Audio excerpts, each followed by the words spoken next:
আসসালামু আলাইকুম ওয়া রাহমাতুল্লাহি ওয়া বারাকাতুহু। বন্ধুরা, আজকের ভিডিওটি 10টি গুরুত্বপূর্ণ ইসলামিক কুইজ নিয়ে সাজানো হয়েছে, তাই ভিডিওটি শেষ পর্যন্ত দেখতে থাকুন। আপনার জন্য প্রথম কুইজ।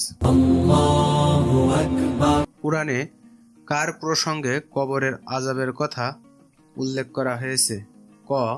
আবু লাহাব, খ. নমরুদ, গ. ফিরআউন, ঘ. আবু জাহেল।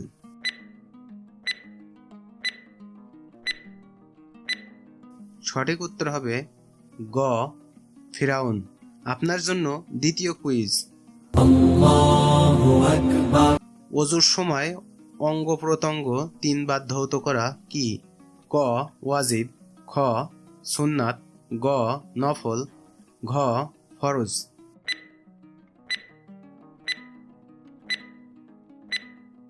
সঠিক উত্তর হবে খ. সুন্নাত। আপনার জন্য তৃতীয় কুইজ। হযরত সুলাইমান আলাইহিস সালাম কত খ্রিস্টাব্দে জেরুজালেমের রাজা হন? ক.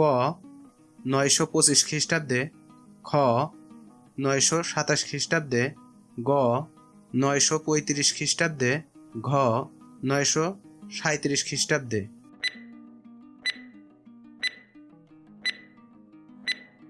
সঠিক উত্তর হবে ঘ. 937 খ্রিস্টাব্দে। আপনার জন্য চতুর্থ কুইজ। হযরত সুলাইমান আলাইহিস সালাম রাজত্বের মেয়াদ কত বছর? ক. 55 বছর, খ. 37 বছর, গ. 28 বছর, ঘ. 65 বছর।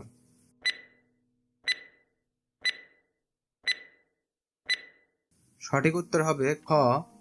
37 বছর। আপনার জন্য পঞ্চম কুইজ। কুরআন শরীফে হযরত সুলাইমান আলাইহিস সালামের নাম কতবার এসেছে? ক. 11 বার, খ. 13 বার, গ. 16 বার, ঘ.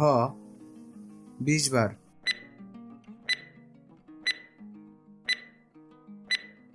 সঠিক উত্তর হবে গ. 16 বার। আপনার জন্য ষষ্ঠ কুইজ। দিল্লির জামে মসজিদ কে নির্মাণ করেন? ক. সম্রাট শাহজাহান, খ. সম্রাট আকবর, গ. সম্রাট হুমায়ুন, ঘ. সম্রাট বাবর।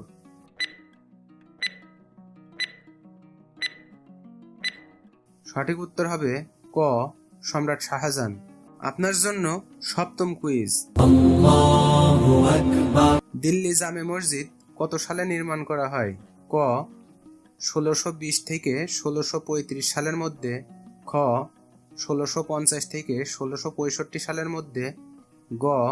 1644 থেকে 1656 সালের ভিতর, ঘ.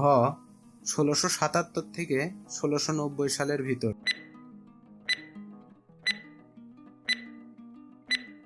সঠিক উত্তর হবে গ. 1644 থেকে 1656 সালের মধ্যে। আপনার জন্য অষ্টম কুইজ। হাদিসের ভাষ্যমতে পবিত্র কুরআনে কোন সূরাকে ধীরে ধীরে তেলাওয়াত করতে বলেছেন রাসূলুল্লাহ সাল্লাল্লাহু আলাইহি সাল্লাম? ক. সূরা ইখলাস, খ. সূরা ফাতিহা, গ. সূরা মুলক, ঘ. সূরা ফুরকান।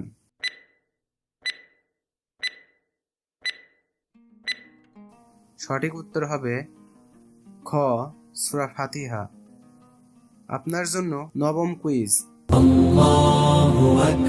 কেউ কারোর পাপের বোঝা বহন করবে না কোন সূরার আয়াত? ক. সূরা ইউসুফ, খ. সূরা ফাতিহা, গ. সূরা ইসরা, ঘ. সূরা তাওবা।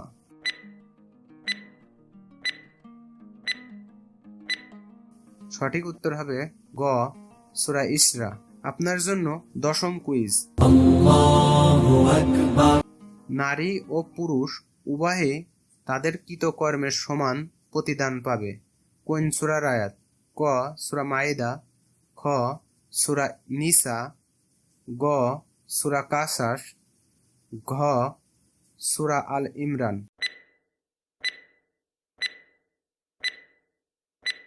সঠিক উত্তর হবে ঘ. সূরা আল ইমরান।